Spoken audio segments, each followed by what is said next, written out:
Aimables téléspectateurs, merci pour votre fidélité à Star 21 TV, la télévision du 21e siècle. Bienvenue dans votre émission Starcom, une émission qui vous permet de décrypter, d'analyser et de comprendre l'actualité sociopolitique. Aujourd'hui, ce numéro est consacré à la lutte contre le Covid-19 sur le continent africain.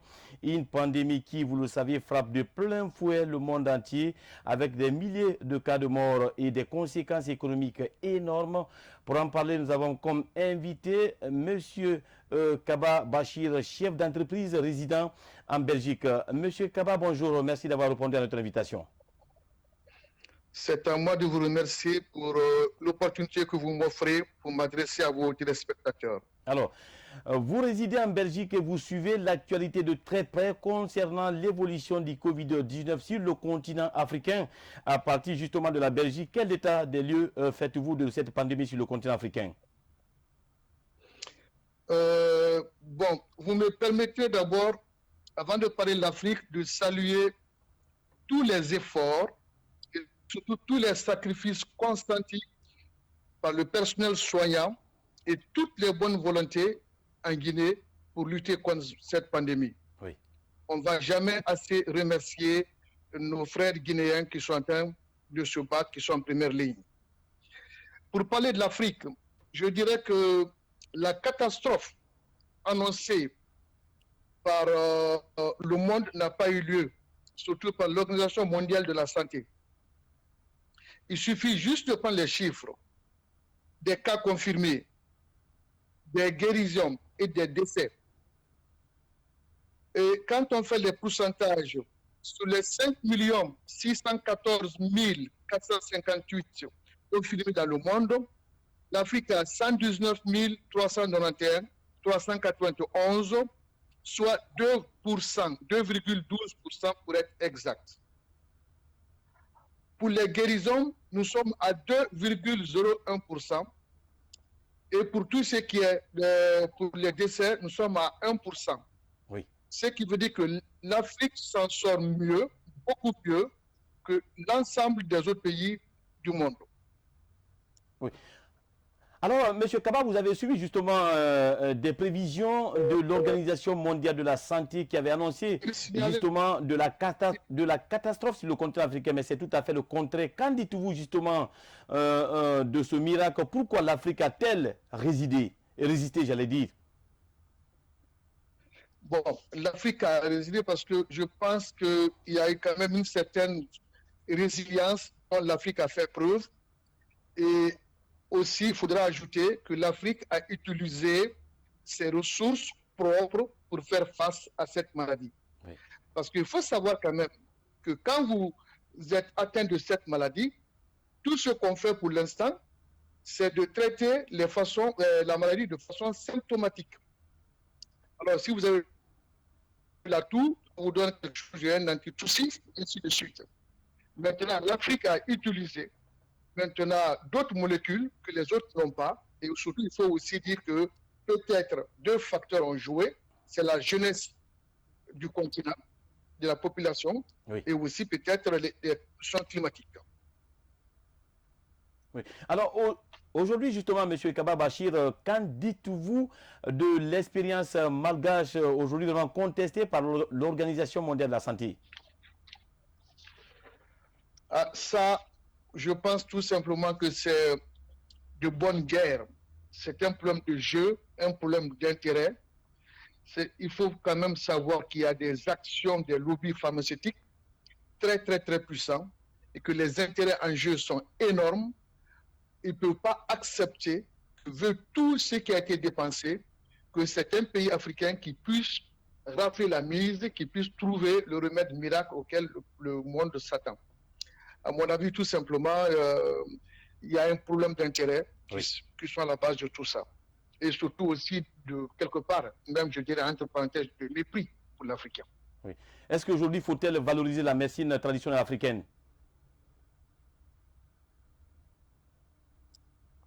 Monsieur Bassi, oui, Monsieur Kaba, vous êtes là? Mais la médecine, maintenant, surtout... Oui, je suis là. Allez-y, allez-y. Oui, la médecine quand même traditionnelle et les molécules ici que nous utilisons de façon spécifique se trouve être valorisé. Parce que quand on sait que c'est une maladie, c'est un virus, ça c'est un autre débat, on parle de virus et de bactéries, on peut en parler après, mais nous avons quand même des antiviraux quand même extrêmement puissants. Je dirais qu'il n'y a pas de molécules spécifiques à l'Afrique. Oui. Mais l'Afrique a des molécules que les autres n'ont pas. Même en Guinée, quand on voit l'artémisa, là, le clou de girofle, ce que nous appelons chez nous popa et bien d'autres autres médicaments qui se trouvent à travers le continent, Oui. nous avons essayé tout simplement de valoriser ces molécules parce que nous ne pouvons pas avoir accès à certaines. Oui. Alors aujourd'hui, justement parlant des différentes politiques mises en place par les États africains, notamment l'état d'urgence sanitaire, la fermeture des frontières, quelle analyse faites-vous justement de ce plan de riposte des États africains? Bon, je pense que face à cette pandémie, les pays africains n'avaient pas le choix. Parce qu'il faut absolument contenir la maladie. Oui. Et la meilleure façon de contenir la maladie, c'est le confinement. C'est ce que nous avons fait. Et surtout, nous avons vu ce que cette maladie a causé dans d'autres pays. Nous étions normalement mieux armés à affronter cette maladie. Oui. Et c'est ce qui a été fait. Maintenant, on parle de déconfinement, on va voir. Mais je pense que la maladie a permis de mettre à nu nos insuffisances, ça c'est un autre débat, mais ça nous a permis quand même aussi d'avoir une certaine résilience, de faire face à cette maladie en prenant exemple sur d'autres pays européens, surtout, notamment. Oui. Alors aujourd'hui, certains dirigeants africains justement mettent l'occasion à profit pour exercer la dictature sur leurs citoyens à travers cette pandémie en interdisant les manifestations politiques. Qu'en pensez-vous? Oui, ben, bon, ça c'était, je trouve ça dommage. Je trouve ça dommage. Bon, il faut quand même reconnaître que ce n'est pas le moment de faire des démonstrations politiques, des manifestations. Mais évidemment, si les gens arrivent à faire des manifestations, c'est parce que l'État aussi, quelque part, est en train de faire une certaine répression, Oui. est en train de faire des arrestations. Là, je parlais notamment du cas de la Guinée. Je pense que ce n'est pas le moment. Les priorités sont ailleurs. Ça, c'est vraiment triste. Il faut le reconnaître quand même que nous sommes à un tournant et que cette pandémie a permis quand même de mettre à nu les insuffisances, Oui. a permis de montrer que ce qui devait être fait en termes d'investissement n'a pas été fait et il faut maintenant redéfinir les priorités et que, par exemple, en Guinée, il fallait faire des hôtels. Et au lieu de faire des hôtels, il fallait faire, comment dirais-je, des hôpitaux. Des hôpitaux, L'État oui. n'a pas fait les investissements. L'État n'a pas fait les investissements nécessaires. On s'est contenté de montrer les réalisations privées des hôpitaux, pardon, les hôtels, alors que ce n'est pas ça la priorité pour les Guinéens. Voilà. On n'a pas été, par exemple, pour parler du cas spécifique de la Guinée qui nous concerne, de septembre 2015 jusqu'à ce jour, on a été incapable, avec un budget de 60 millions, de renouveler l'hôpital d'Onka. Même si on avait commencé un nouvel hôpital, on aurait pu faire en 2 ans. Oui. Voilà, il y a des insuffisances de ce côté-là. Oui.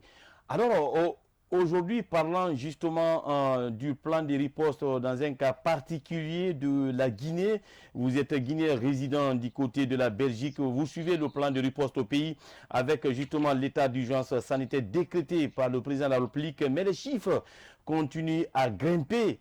Quelle lecture faites-vous à partir de la Belgique? Mais vous savez, tout à l'heure, j'ai commencé par saluer le personnel soignant. Oui. C'est vrai. Moi, je ne dirais pas, il faut avoir l'honnêteté quand même de dire qu'il y a beaucoup d'insuffisances, mais avoir l'honnêteté de dire qu'on ne peut pas imputer toutes ces insuffisances au président Alpha Condé et à son régime. Tout ça, il faut quand même le souligner. Le coronavirus ne doit pas être politisé. On n'est pas dans un débat politique, c'est plus sérieux que ça. Le problème, c'est que depuis l'indépendance, les régimes successifs n'ont pas été à la hauteur, ils n'ont pas fait ce qu'il fallait absolument faire. C'est ça le problème. Bon. Oui. Alors Monsieur Kaba Bachir, parlant des différentes politiques mises en place par certains États africains dans le cadre de la lutte contre le Covid-19, vous avez suivi le cas particulier de la Guinée concernant le confinement à travers justement ce décret du président de la République. On a suivi le cas de la Côte d'Ivoire, du Sénégal aujourd'hui qui allège certaines mesures de restriction. Est-ce que la Guinée, qu'en pensez-vous de ce plan de riposte guinéen, contrairement à certains pays de la sous-région ouest africaine? Mais le plan de riposte guinéen n'a pas été vraiment à la hauteur. Oui. Il faut quand même le souligner. Par rapport à des pays comme le Sénégal, quand on voit qu'ils ont commandé plus de 1000 tonnes de riz, qu'ils ont fait des colis alimentaires pour accompagner, et que le Sénégal est en train de mettre aujourd'hui, fabriquer des kits de dépistation pour 1 euro, en quelques minutes. Les pays comme la Côte d'Ivoire, aujourd'hui, on est à plus de 274 millions de masques commandés par la Côte d'Ivoire. Oui. Il y a 82 millions de masques rien que pour le secteur de l'éducation. Et nous, on nous a parlé de 2 millions de masques que nous, on n'a pas vu encore la couleur. Moi, personnellement, oui, je ne suis pas en Guinée, mais je n'ai pas vu la couleur de ces 2 millions de masques. Mais par contre, quand il s'agit d'une campagne politique, on peut acheter des millions de t-shirts, des motos, des parapluies et tout ce qu'il fallait. Oui. L'État n'a pas été honnêtement à la hauteur par rapport aux risques encourus par la population. Oui. On peut beaucoup mieux faire. Oui. Alors, aujourd'hui, qu'en pensez-vous de l'utilisation de la chloroquine sur le continent africain, en particulier chez nous, en Guinée? Mais le cas de la chloroquine, quand même, fait beaucoup de débat. Bon, quand on pense que Trump, le président américain lui-même, reconnaît utiliser la chloroquine, oui, et on peut dire que ce monsieur n'est ni un naïf ni un idiot. Et beaucoup de pays ont utilisé la chloroquine. oui. Et ce matin encore, je lisais le président du parti politique français, La France Debout, M. Nicolas Dupont-Aignan, qui parlait de l'arrêt de la chloroquine en France et qui parlait de bêtises ou de corruption et que c'est un vrai scandale. Le problème de la chloroquine, certes, ce n'est pas une panacée, mais force est de reconnaître qu'elle a des vertus. Le véritable problème de ce médicament, à mon avis, c'est qu'il est disponible au bon marché. Son brevet est tombé il y a longtemps dans le domaine public et ça ne fait pas l'affaire des industries pharmaceutiques, tout simplement. Oui. Alors, restez avec nous, M. Kaba Bachir, depuis la Belgique. Nous allons vous proposer un reportage concernant justement l'utilisation de la chloroquine sur le continent africain. On vous revient dans un instant. Les premiers résultats sont désormais connus. Au Sénégal, l'efficacité de l'hydroxychloroquine sur les patients atteints du Covid-19 a été confirmée ce samedi 2 mai. Une étude préliminaire comprenant un échantillon de 181 patients a été réalisée par le professeur Moussa Seydi, chef du service des maladies infectieuses à l'hôpital de Fann à Dakar. L'analyse a été menée conjointement avec l'Institut Pasteur de la capitale. Sur une analyse préliminaire portant sur 181 patients, nous avons observé que la durée médiane d'hospitalisation était de 13 jours chez les patients qui n'avaient pris aucun traitement. Cette durée médiane était de 11 jours chez les patients qui avaient pris l'hydroxychloroquine seule et de 9 jours chez les patients qui avaient pris l'hydroxychloroquine associée à l'azithromycine. Après cette étude, le professeur Seydi note qu'aucune complication n'a été signalée pour les patients ayant pris un traitement à base d'hydroxychloroquine et ayant consulté en amont. Connue depuis 1935, la molécule hydroxychloroquine est un dérivé de la chloroquine, mais le médicament peut s'avérer dangereux si la posologie n'est pas respectée. Moussa Seydi a donc mené en parallèle une étude sur 362 patients pour connaître ses effets secondaires. Concernant les événements indésirables ou les effets secondaires, l'analyse a porté sur 362 patients. Et dans cette analyse, nous avons observé 12 cas d'effets secondaires. Et parmi ces 12 cas d'effets secondaires, le traitement a été poursuivi, malgré tout, chez 4 patients, parce que les effets secondaires n'étaient pas gênants. Le traitement a été arrêté chez les autres. Moussa Seydi indique toutefois qu'il n'y a eu aucun effet secondaire grave. Des résultats encourageants pour le professeur qui compte poursuivre la prise en charge des patients avec de l'hydroxychloroquine et de l'azithromycine. L'émission Starcom se poursuit sur ce plateau de Star 21 TV, la télévision du 21e siècle, avec bien sûr un autre invité au bout de fil. Il s'agit de M. Kaba Bachir, résident, chef d'entreprise, résident justement du côté de la Belgique. Monsieur Kaba, vous êtes là? Je suis toujours là, monsieur. Alors, nous entamons la dernière partie de cette émission. Vous avez suivi ce reportage, justement. Quelle est votre réaction là-dessus?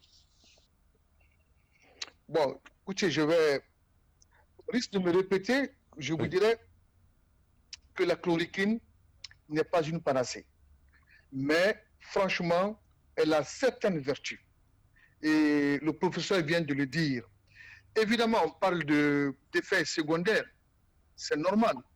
Moi qui vous parle, moi je ne supporte pas, ma famille ne supporte pas la chloroquine. Oui. C'est tout à fait normal. Il n'y a pas un médicament qui n'a pas d'effet secondaire. Mais tout ça est quand même résiduel. Et je pense que le défaut de la chloroquine, c'est qu'il soit abondant et bon marché. Là, je persiste.